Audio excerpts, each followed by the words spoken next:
Was this black man wrongly convicted of a heinous crime? They're going to kill me for a crime I didn't commit. For over 2 decades, Rodney Reed has sat on death row for the brutal murder of Stacey Stites. The evidence looked clear. The verdict came fast. But what if the real killer wasn't a stranger, but the man she trusted most?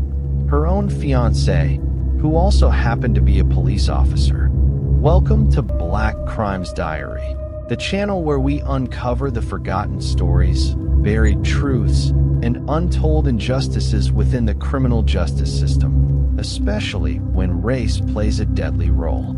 If stories like this matter to you, if justice matters to you, make sure you subscribe right now and tap the notification bell so you never miss an episode. Your support helps us shine light where others stay silent. April 23, 1996. Bastrop, Texas. 19-year-old Stacey Stites doesn't show up for her early morning shift at the local grocery store. Hours later, her body is found on the side of a rural road. She's been strangled with her own belt. The community reels. The pressure to find a suspect is immediate. And soon, police zero in on one man, Rodney Reed, a black man whose DNA was found inside the victim. In 1998, an all-white jury took just 6 hours to convict him and 4 more to sentence him to death. The case, it seems, is closed. But from the very beginning, Rodney Reed said the truth was buried. He admitted his DNA was present, but not because of a rape. He says he and Stacey were involved in a secret, consensual relationship, a claim many dismissed, not because of lack of truth, but because of who Rodney was and who Stacey was engaged to. Jimmy Fennell, a local police officer, a white man, her fiancé. What prosecutors didn't tell the jury was that 3 of Stacey's co-workers told investigators they knew about the relationship between Rodney and Stacey. That evidence was withheld.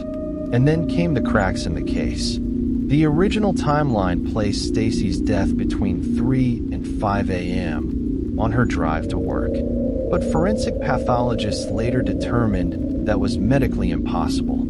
Stacey likely died while still at home, at a time only her fiancé, Jimmy, had access to her.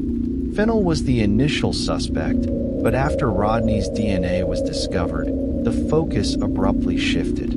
Despite Fennell's history of abuse, despite multiple witnesses who said Fennell threatened to kill Stacey if she cheated, despite 2 men testifying that Fennell confessed to the murder while in prison, Rodney remains the one sentenced to die. Meanwhile, Fennell, the man Stacey was supposed to marry, went to prison years later for kidnapping and sexually assaulting a woman while on duty as a police officer. And still, Texas refuses to test the murder weapon for DNA. Let that sink in. A belt used to strangle a young woman, never tested for DNA, even with a man's life hanging in the balance. Rodney Reed's execution has been scheduled and stopped several times. In 2023, the Supreme Court allowed him to pursue DNA testing. But by 2024, that hope was crushed again when Texas courts denied a new trial, saying Rodney hadn't proven his innocence. This case is more than a legal battle. It's a mirror to a system that too often punishes color more than crime. A system where being black and accused is enough to be condemned, regardless of the truth. So we ask you, do you believe Rodney Reed deserves a new trial? Should a man be executed when key evidence remains untested? And what does justice really mean if it refuses to look back? Let us know what you think in the comments. Let your voice be heard.